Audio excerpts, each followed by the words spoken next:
Hello, and welcome to another episode of Boundless Body Radio. I'm your host, Casey Ruff, and today we have another amazing guest to reintroduce to you now. Richard David Feinman, PhD, is a returning guest on our show. Check out his first appearance on episode 619 of Boundless Body Radio. Richard David Feinman, PhD, is a professor of cell biology at the State University of New York Downstate Medical Center in Brooklyn, New York, where he has been a pioneer in incorporating nutrition into the biochemistry curriculum. A graduate of the University of Rochester and the University of Oregon, Dr. Feinman has published numerous scientific and popular papers. Dr. Feinman is the founder and former co-editor in chief of the journal Nutrition and Metabolism. His book, The World Turned Upside Down, the second low carbohydrate revolution, described the science of carbohydrate restriction arising from a collection of fad diets that incorrectly became the default approach to health in our country. Since then, the amazing book has been updated and republished and renamed as Nutrition in Crisis, Flawed Studies, Misleading Advice, and the Real Science of Human Metabolism, which explains the intricacies of nutrition and human metabolism in accessible terms. He lays out the tools you need to navigate the current confusion in medical literature and its increasingly bizarre reflection in the media. Dr. Richard Feinman, what an absolute honor it is to welcome you back to Boundless Body Radio. Oh, it's great to be here. Thank you. I appreciate the invitation. Of course. I had such a great time chatting with you before. You're an absolute legend in the space and have done so much work for so long. It's been, really great to catch up with you. And I love your Substack, which is what we're going to base our conversation on today. We mentioned the book, your very first book, The World Turned Upside Down. And offline, we were reflecting on how that book is now one of my favorite songs, my absolute favorite play, Hamilton, which I absolutely love and got to watch for the first time last year in person here in Salt Lake City. So pretty cool. Well, I'm glad you like the book, and the Substack exchange was extremely interesting. Uh, the actually, I was actually checking the time, checking the invitation, and I saw you. I forgot that the message came with it, and see if we can share this. Sorry for that. This was your message. It said, "What is something that you feel is undertold or overlooked? How can we make this episode unique and something you'll be very proud to share with your friends and family?" Now, I thought we were going to just shoot the breeze, but here I got a heavy-duty call to explain, make this a landmark meeting. So I think I'll go with it. Because the real question here, what's really strange is, one of the questions that's really out there in research is, what is science? And basically, the answer is that philosophy of science is, well, it's something that scientists really don't like. Uh, and it's because it's so philosophical. The other Richard Feynman, the physicist, said that philosophy of science can help science about as much as the study of ornithology can help birds. Mm. In other words, it's not about what we do. And the answer is here. It's a human activity. It's not the Bible. We're not trying to find ultimate truth. And it's really, philosophy of science is psychology of science. And the form is absolute. We're trying to find absolute truth in the universe, but in fact, it comes down to the experiments that we do. So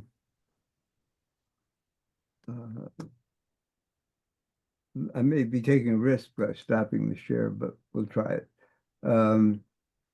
So I thought I would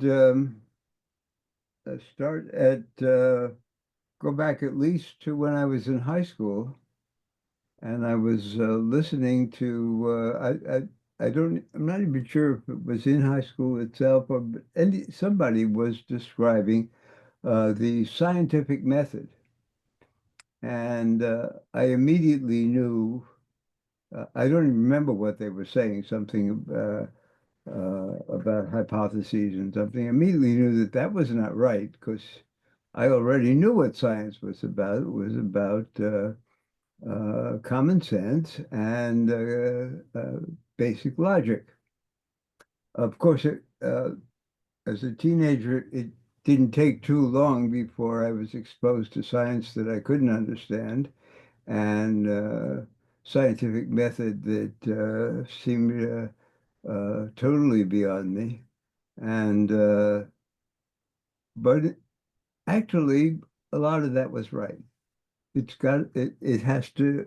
Science can be very technical, of course, but I think the advice to your listeners is they have to, they're obligated and it's appropriate that um, they cross-examine the scientist. They have to be able to answer what's bothering them from the standpoint of common sense. And that's a crisis in nutrition, is that we have a lot of experts and we uh, don't question them adequately. So what happened, I think it's pretty clear, and this goes back to even the editor of Lancet Public Health is saying that the scientific literature is unreliable and inaccurate. And he, of course, does not mention the fact that he's supposed to be the gatekeeper on keeping it accurate. But it's clearly a subject in crisis. And uh, one of the problems is that I'm trained in as a biochemist. My degree is from a chemistry department, and if I read something in the literature that was a protein enzyme chemist, and especially if it was one of my colleagues, and it didn't make sense, I would write to them or call them up and say, uh, this is not quite right. And obviously, I want to be polite and constructive, unless it's one of my close friends. And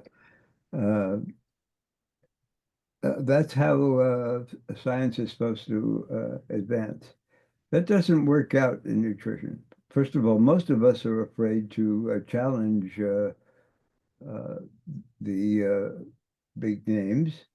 Uh, Partly, I think, because when we find the points that we disagree with, there's a really big gap.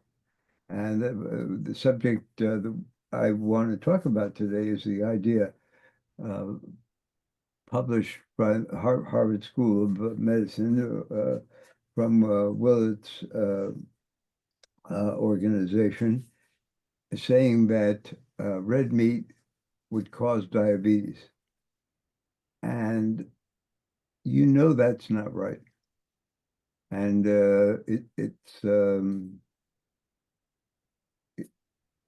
it's it takes some nerve, unless you know the authors, to take on that question because you're not going to get a very congenial answer. Um, so but that's what you have to do. I mean, you have to decide to do that. And well, for example, I uh, several years ago, I did write to Walter Willett, who's the head of that organization, and I said, we're basically at odds here. Why don't we have a meeting have a big conference, and you bring your guys, and I bring my guys, uh, and he agreed, and we tried to set it up, and uh, interestingly, what he said to me is this going to be a shootout like the Liberty Valance, uh, which was one of the old westerns, and so I told him I was just going to bring a little law and order to that, I was just going to be Jimmy Stewart, and um, anyway. It didn't happen. I can't say it was.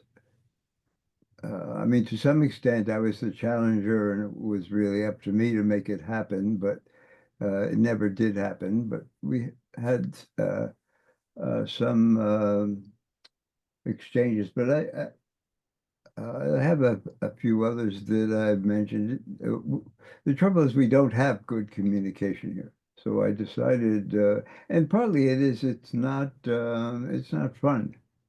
It should be fun if it's really about the science, but Right. we're really at big odds, and it can be distressing. Anyway, I decided my own interest right now in my lab is on cancer and the we have an unusual compound which I don't want to get distracted here, which is described on Substack, and we're pursuing that. And in particular, we're pursuing the observation that, like many treatments for cancer that are effective, it's greatly improved by the presence of ketone bodies, and in cases where there are human studies, or a ketogenic diet will help, or even an animal study. So that's what my work is, and that meant that the basic area of nutrition and diet became less personal to me, and I had a little bit of distance. So I decided I would try to get some interaction. And I wrote to Chris Gardner because I knew him a little bit. We had originally been on a panel that was run by a oil importing company. Hmm. I think they made palm oil, and it was imported. And the problem was the question of trans fat. So this is a while ago, maybe 10 years ago.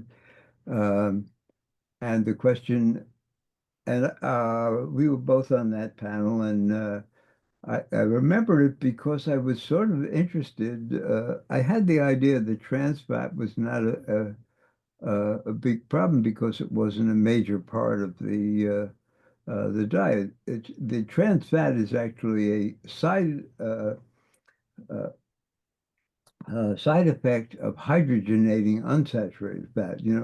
Unsaturated fat is unsaturated with respect to uh, the chemical bonds between the carbon atoms, which, if they're double bonds, the second bond in a double bond is much more reactive.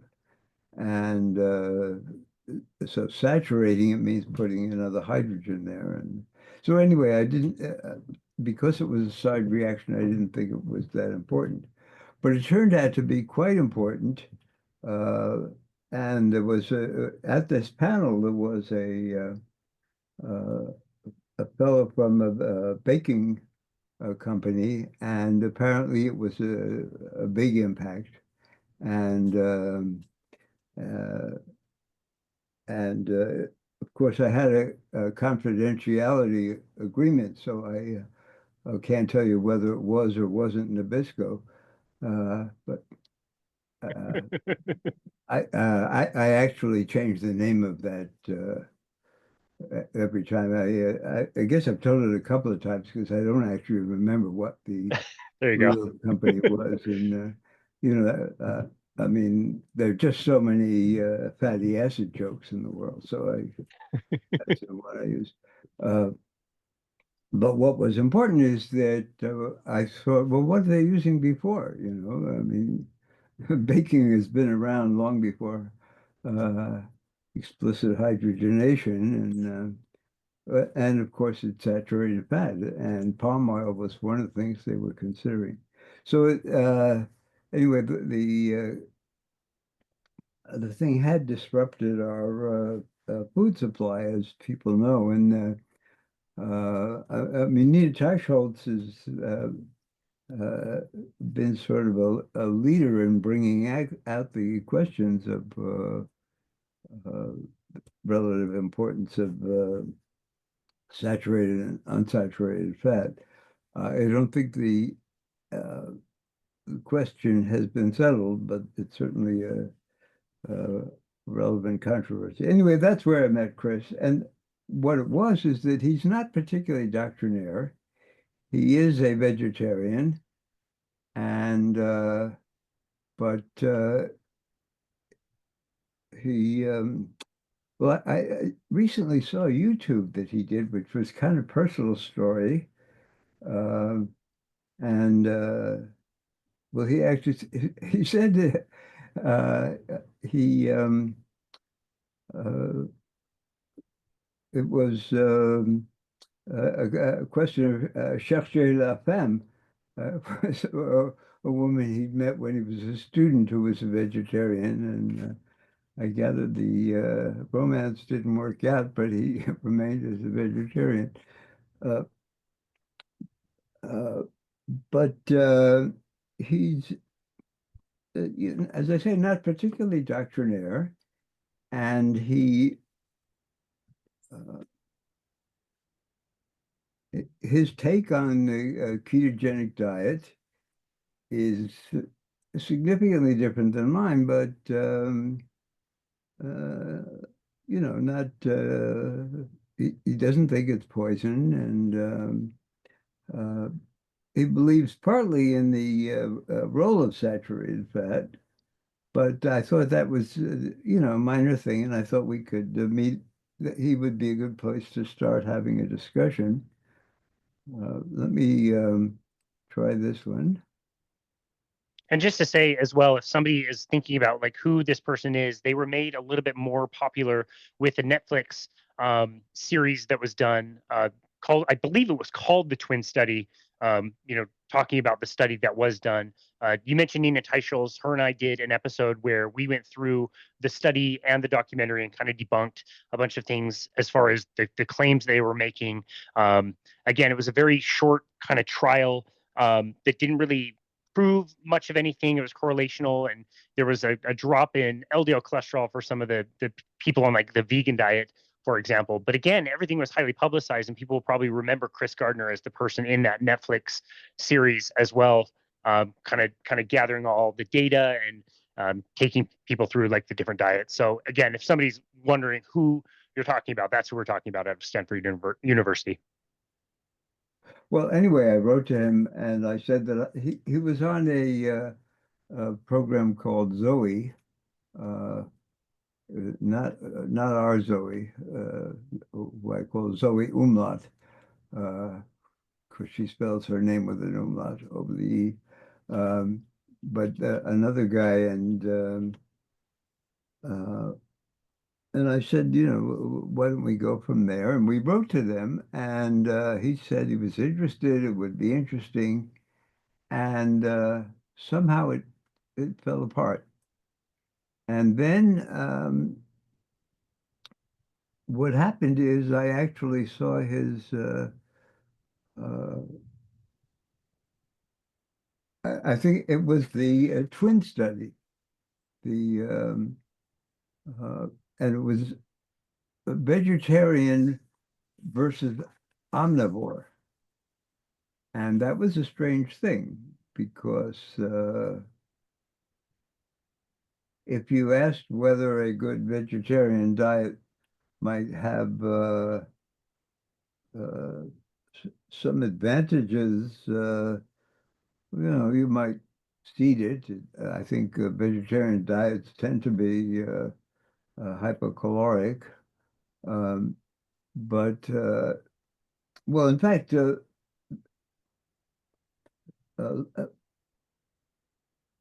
let me tell you my point of view on vegetarian diets.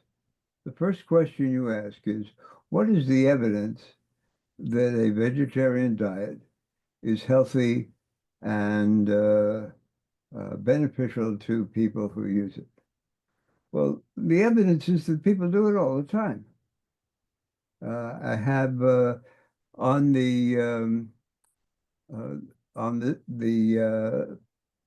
on the PowerPoint that I'm going to produce, I have a picture of Novak Djokovic, uh, he, uh, who can always get a laugh. It's actually a picture in the jungle with some unidentified marsupial in the tree. But we know lots of athletes. We know lots of people. They don't have any particular health problem. And the question is it good for everybody? Is first of all, it's unlikely, but that's a different question. I mean, that's the going back to the idea that science is actually common sense. The question is there a danger in a low carb, ketogenic, carnivore, any of those diets? Is there a health danger? Well, if there is, it's not universal. We don't see anybody dropping dead from them. And is it the best for everybody? It's unlikely, but we don't know that either. The important point, though, is that the idea that there's something special or crazy about a low-carb diet or even a carnivore diet is, it doesn't make sense. We know people that are doing fine. It's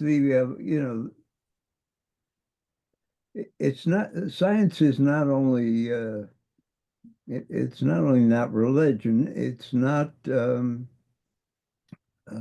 it, it's it's logic too, and you have by which I mean it's language. And if you say that a your diet is very healthy, you have to be sure you're not saying very healthy for everybody, or only such and such group. You have to be very explicit. And the interesting thing about Gardner is that he recognizes this point. He describes the need for individualization, which everybody says is a important point. Not everybody's the same. And then he does a identical twin study, and that's where you show individuality. But somehow he averages everything. It's just the opposite of what you want to do. You want to do it person by person. And I showed this, uh, I'll show a slide. It comes from David Allison's lab, and he did identical twins, and he measured their daily energy requirement, and then he added a certain amount to their diet, and then measured the effect, change in body weight. And he had a graph, and it plots the expected increase in weight versus the actual increase in weight. And the theoretical, of course, since he did all the calculations, is going to be a straight line. But the experimental data was very interesting. There was a good deal of scatter. Mostly it was consistently around the theoretical line. But what was interesting is that uh, the pairs of identical twins, that is, from the same family, they were close together. If one twin hit the theoretical line, the other one was very close. Mm. And same for when there was one twin who was off the theoretical line, the corresponding twin was also off the line. In other words, uh, the same pair of twins responded similarly, and whereas different people uh, responded differently from the other pairs. So it was what you expect. Identical twins are almost identical. Uh, that's what you want to see, and we couldn't see that because you can't average things and compare an average of something that's supposed to be different. Mm. And I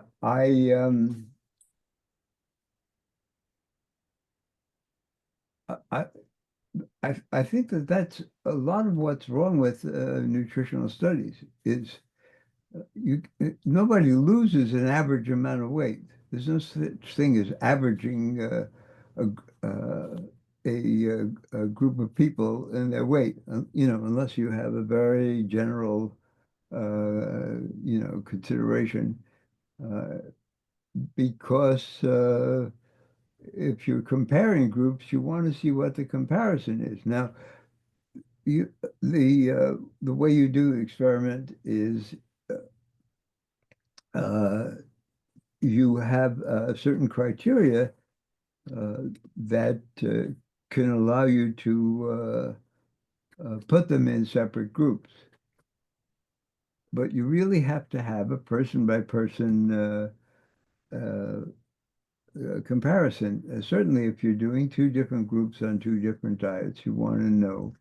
You might want to know the average, but certainly you would want to know individual studies. So a lot of the things we've published, I mean, one of the classic great comparisons of low carb and low fat diet is what Jeff Volek did. A group of people with metabolic syndrome, and there was a comparison of the diet, and uh, but it was person by person, and the low fat group, nobody, I think,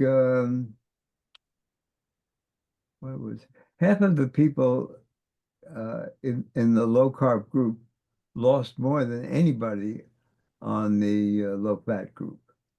And the thing is that those were food records, as distinguished from food frequency recall.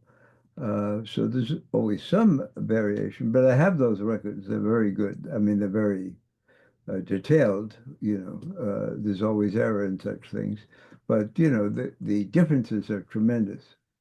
And that, uh, by the way, is what you really do need in any of these epidemiologic studies.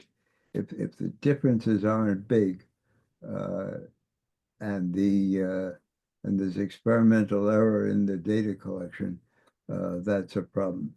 Yeah. So Yeah. I produced what I uh, now think it is a very useful idea. And the question is, uh, suppose you have two groups, uh, and I took a study that Volek had done, and it was a low-fat group and a low-carb group, and I had the weight losses. So I arranged them in order, and then I made a matrix. A matrix is just, two by two. It's a checkerboard, basically. And so the entries on the checkerboard are along the top.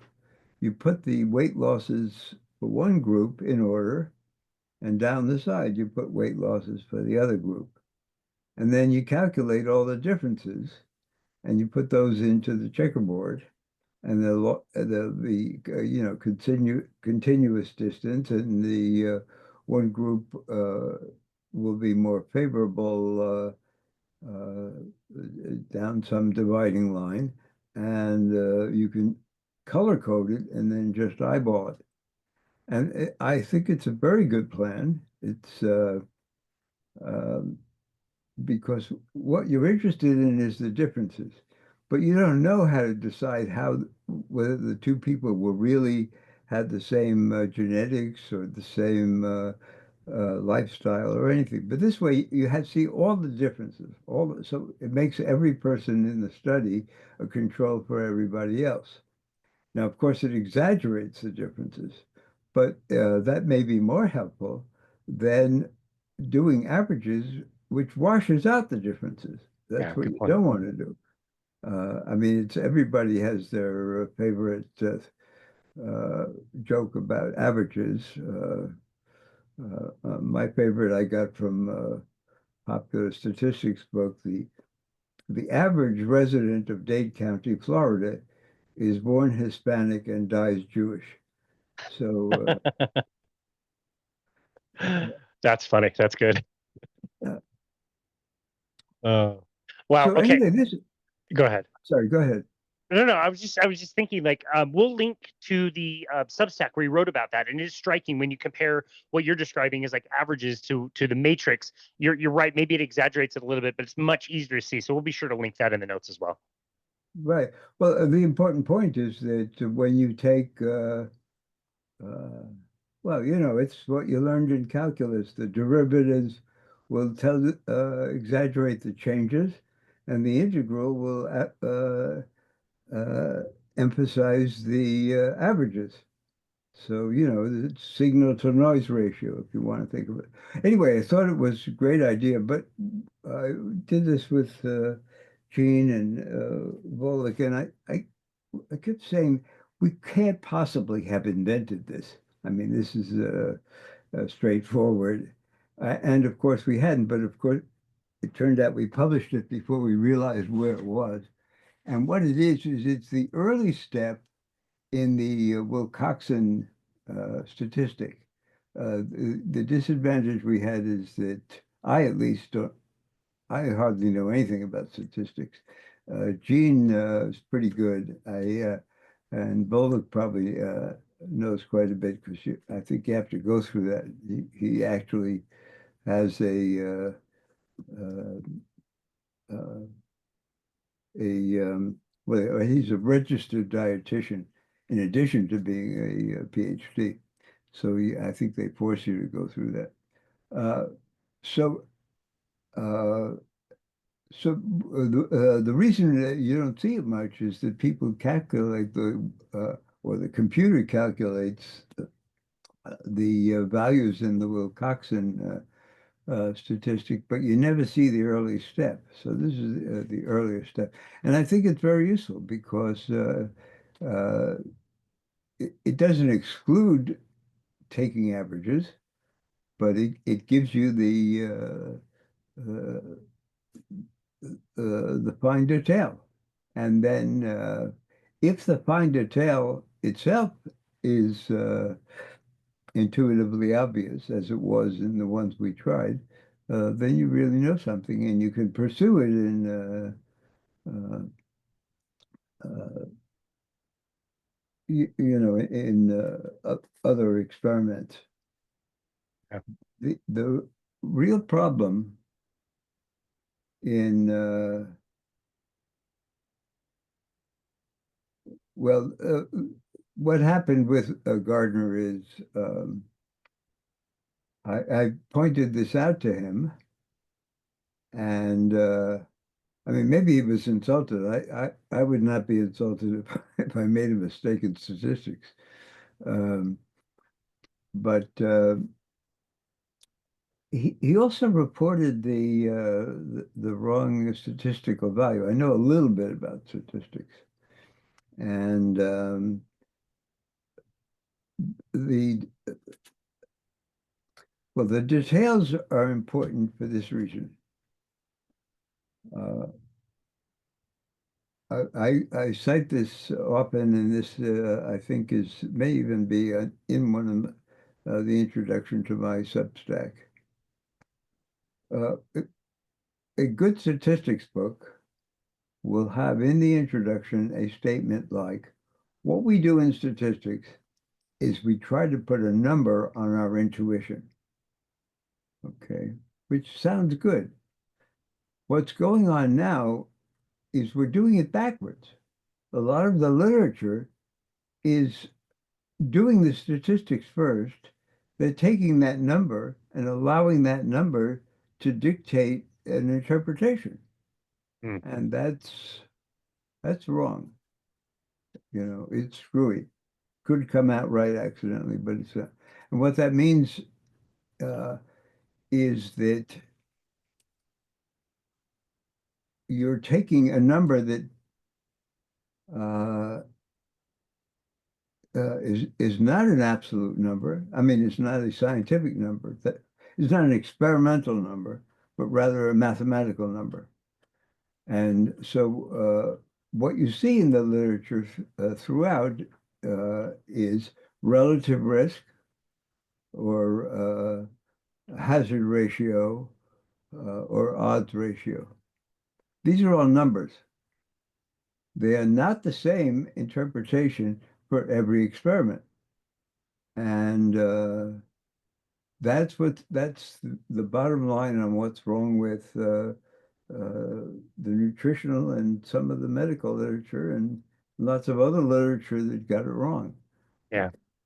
Yeah. Uh, It's interesting you bring that up. We just had this last week, the latest kind of quote unquote study that claimed that nearly the claim on CNN, the headline was basically like, if you replace red meat with plant proteins, you can reduce your risk of dementia by nearly 20%.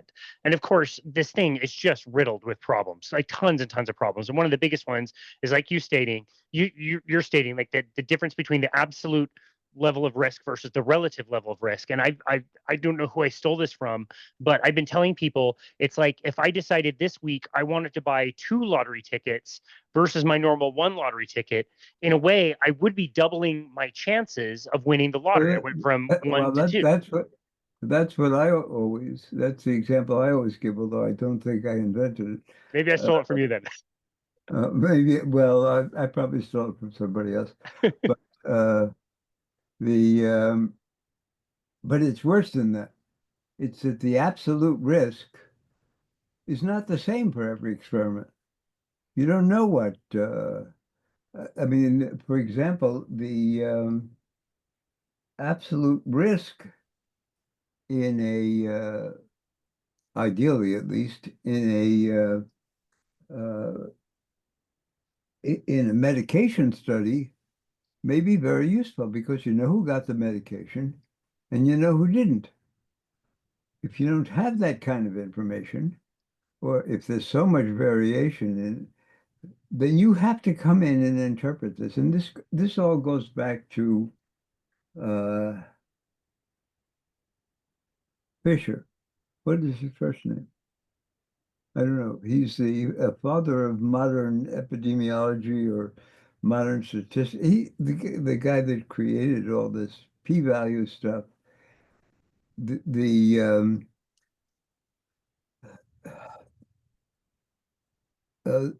field is now called frequentist statistics as opposed to Bayesian statistics. And it's a thing because frequent statistics has no character. It's perfectly bland. It doesn't tell you whether a value of 1.2 or even an absolute value of 2% is biologically meaningful. Now, taking epidemiology at face value, that is, if there's really standard, a true random distribution for all your variables, then courts of law, in a court of law, if you want to bring in epidemiology, you pretty much have to have 2-to-1 data. You have to show that twice as many people who worked in your factory got lung disease compared to the average population. You come in less, you got to have some other data. But that's not a rule. You know Hill's criteria. Bradford Hill described what are the criteria that would make you think that uh, a comparison could be considered causal. So we say if you have an observation of two different studies, one is better than the other, this is an observational study and does not imply causality. Well, that's not quite right. It could imply causality. I mean, it could be absolute insofar as we know causality. It could be absolute prediction of causality. So, but he gave a series of criteria, and he said, "Well, uh, we know that it's not. We can't absolutely know causality, maybe for anything, but these are the criteria that we should apply." And his first criteria, of course, was what's the size of this? I mean, is this a 2-to-1 thing or 10-to-1? Or, as in the example of cigarette smoking, uh, cigarette smokers had a 20-to-1 chance of uh, uh, lung disease Right. and dying from uh, lung disease. And if they were heavy smokers, it was 30-to-1. Good point. And the problem with the red meat studies, uh, I mean, I don't want to get off the track, but what's wrong with the red meat study is also the statistical problem, and it's what well, the term used in statistics is two-tailed, and I'm not sure if I'm using this exactly right, but basically it comes down to this. Many people in Bradford Hill's study did not smoke, and they got lung cancer. Okay. Now, one possibility, of course, is that not smoking gives you lung cancer, but that's really far out. Nobody thinks that if you smoke, 5% rate of the people who die from lung cancer, that's there's something there that's causing lung cancer. But in a red meat study, you don't know that. In fact, uh, the most serious problem, uh, from my point of view, is the studies from the first author is named Gu, and it says that red meat uh, is a risk for diabetes.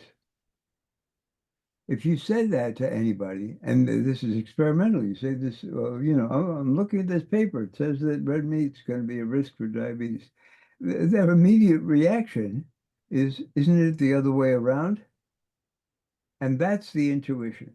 Isn't it the other way around? Is the intuition that we should be putting a number on, if that's our intuition. And you can't put a good number on that. In fact, when they published either Willard's group has reworked this kind of data several times. And one of the times that they published it, I sent a letter to the editor saying that in the past 50 years, there has been a dramatic increase in the decrease in red meat consumption. I mean, red meat has seriously gone down. Overall, meat has gone slightly up, mostly due to chicken. At the same time that red meat was going down, we all know that diabetes has been increasing in a very serious way. So they're completely opposite. And they published a letter, and somebody from the group wrote back and said, well, that's uh, ecological data and doesn't have anything to do with this. I don't know what that means, actually. Um, uh, I we take ecology quite seriously, possibly more than nutritional epidemiology. Anyway, nobody answered this. But in addition, science doesn't start from scratch. We have studies comparing the effect of increasing meat at the expense of carbohydrate. And when you do that, patients get better. Uh, and, you know, that should be an end on it. So basically, this is wrong.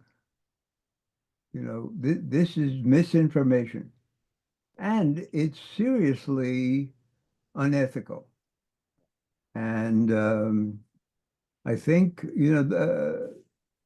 the rule in doing science is that you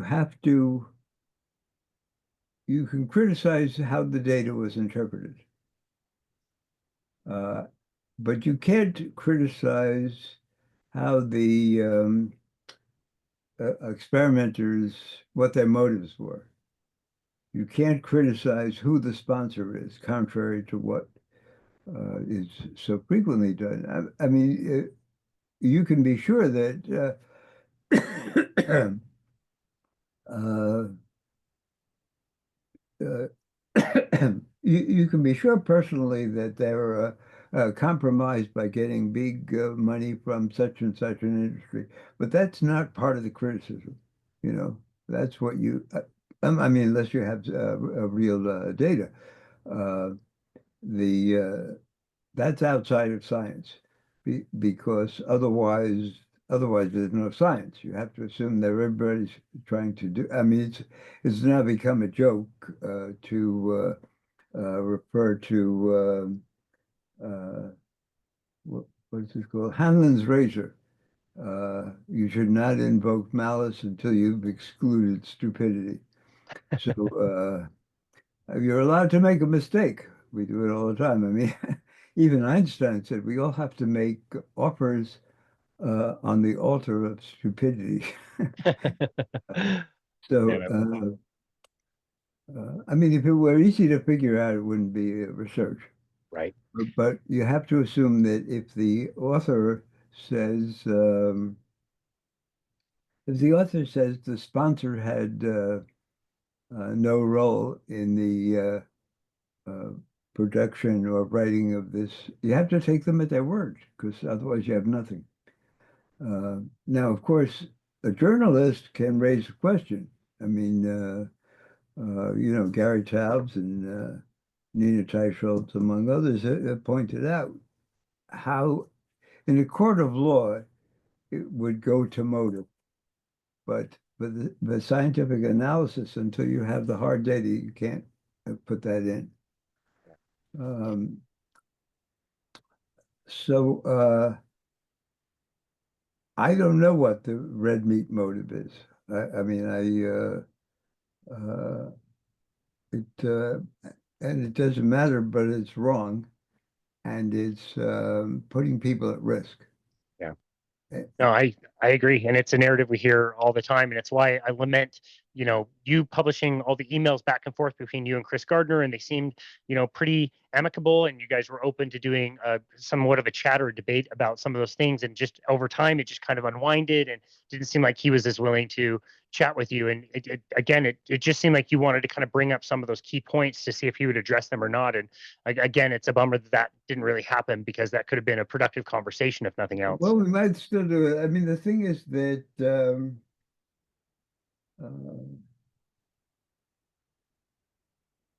he lays everything out. Uh, uh, he has more YouTubes uh, than anybody I know, and he has a reasonable point of view. And there's a problem with the experiments, and well, the problem is he's on the nutritional board for the new dietary guidelines. That's right. So his his begging off on personal excuses may be pretty reasonable. Yeah. Just having to go to those meetings must be dreadful. Uh, so we may yet do it. Um, uh, But no, I think it has to be pursued uh, because unlike the risk of heart attack, heart cardiovascular problems, there's no ambiguity here, very little ambiguity. There's always some. Uh, but I mean, my interest in low carb diets is that the the indictment of saturated fat, the whole diet heart hypothesis is clearly mostly wrong. We don't know how wrong. Partly, what's interesting is that my original training is actually in uh, proteolytic enzymes, and when I first came to Downstate and started doing research, it was on uh, thrombosis and hemostasis, and well, it was on blood clotting, but it was related to those. I didn't have strong opinions there because I thought there were too many. I was basically a nitty-gritty guy on the actual enzymology, but that was because there were so many things, uh, fluid dynamics, cell surfaces that I couldn't that were really outside of my experience. And there's coagulation is, well, I guess a lot of them are one of the fields where it does help to actually have experience with the patient and know what you're talking about. I mean, in the sense of well, what they call in German fingertip feeling. Uh, but this is not a judgment call. Uh, Mm. red meat causes diabetes is a mistake. Yeah. Yep, I couldn't agree more. Oh man, well, I really appreciate your approach on this. And like I said, it was interesting to read your Substack, which I would recommend anybody go to and sign up for because your writing is very clear and concise and showing all the emails again back and forth and showing some of the issues you took with that twin study. I think is really interesting. And again, I would love to see some type of rebuttal from Chris Gardner and or his team. And maybe that will still happen. Probably that won't happen. But in the meantime, we are getting all this messaging that red meat is bad. We get new studies all the time that are done very poorly, like we said earlier, and people get very, very confused. I mean, again, this last one, they show a picture on the article of ribeyes, but what they're actually measuring and calling red meat was bologna, hot dogs, and bacon. So, understandably, people are thrown off and think, "Wow, it's a steak," and not these other things they're actually measuring. Well, But it's let me ridiculous. let me break in because there's one point that I didn't make that is if you actually study, if you talk to people or look at the Don Layman is a real protein chemist, and he has several YouTubes which are very interesting. And he makes the point, which is that uh, we don't take in protein in a functional way anymore. His point is, I don't know if this is the best analogy in the world, but his point is that protein to the amino acids in the protein is equivalent to saying that we take a vitamin pill because of the pill rather than the contents. Mm. Protein is not a good number, ingested protein. What you need to know is the essential amino acids, and not only that, you need to know the few that have a unique characteristics. And I mean, this is well known that leucine, lysine, and methionine are, in particular for muscle strength, the key components. And if you compare those uh, between, uh,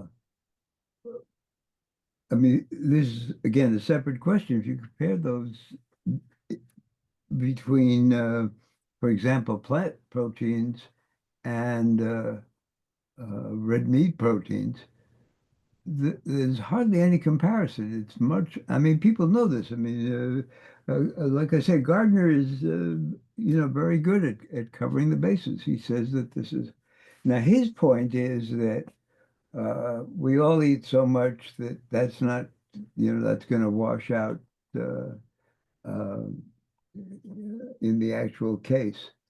But there's another point which uh, you have to ask.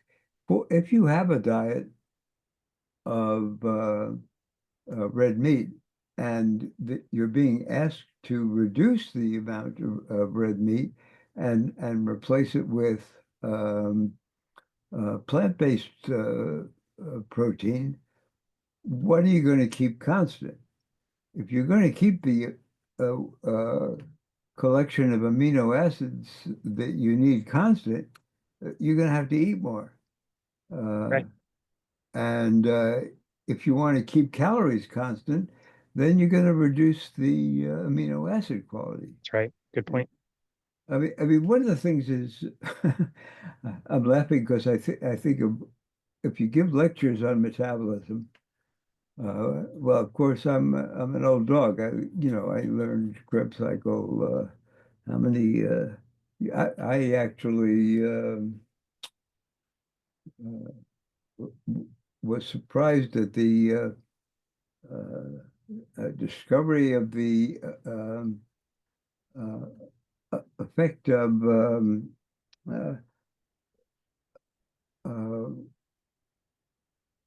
uh, uh, phosphofructokinase 2. For those of you who are, aficionados that know all this, that wasn't really discovered only 10 years ago. We think of metabolism as always being there. Most of the work was done in the 40s and 50s and so on.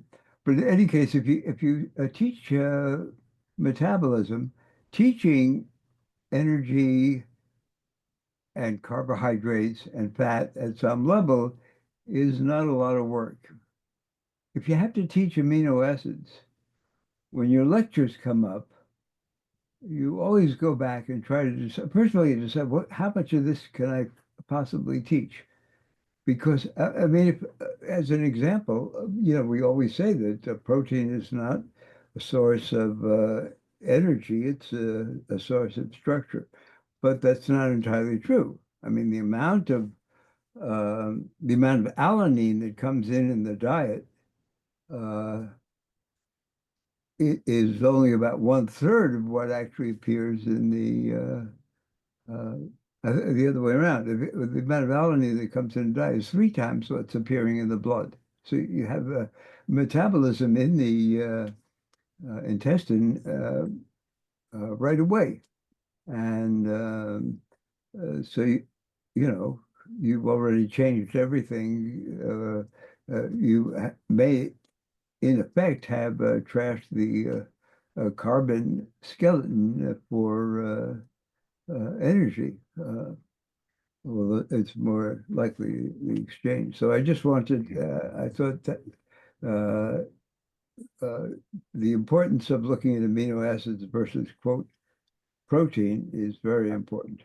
Yeah, that's a really, really great point. Man, this has been a great conversation. I really appreciate you spending time with us again. It's always an honor to chat with you. Dr. Feynman, where would you like people to go to find you and connect with you and your work? Is Substack the best place that people can find you? Substack's a good, well, also it's um, yeah, I'm easy to find. I don't have thousands of publications, but I have quite a few. The limitation, it's sort of the limitation of my career, is I always said will know that I have made it in science when Google stops asking, "Did you mean?" So you have to know that Richard Feynman spelled with a Y is the other guy. Yep. Perfect. So Yeah. uh, so Excellent. you can always Google me, and you can even write to me. Uh, I mean, actually, I think you can write to anybody. If they publish a scientific article and you ask about it, and you're polite, constructive, and reasonable, they'll answer you if they can. Yeah. I Good mean, point. um, I'm surprised that, I remember as most of my life, people write to me, I'm sorry to bother you. I understand you're very busy, but could you explain this? Most of the time I can. I'm not, Yeah, I, uh, uh, mostly work hard, but I usually have time to answer it. that's cool. Usually, these days, I'm not so sure about it, but yeah, I mean, and also there's the uh, well, that is my goal really with Substack, and you can put a comment there, and if I can do it in a reasonable amount of time, I will. So. Excellent. Well, thank you for sharing that. I think people would, yeah, definitely be reaching out if they've got questions about stuff. Takes a little bit more effort to write an email and a letter, which is why it's so much more meaningful than just a tweet. So I really appreciate that. And Dr. Feynman, yeah, just really appreciate you and all of your work. Your book is fantastic. I'm so glad you sent it to me. Nutrition Crisis is wonderful. I recommend it to everybody. But for now, thank you so very much for taking time to be on our show again today. We really appreciate you. Okay, thanks so much. It was a pleasure. It was an honor to host you again. And this has been another episode of Boundless Body Radio.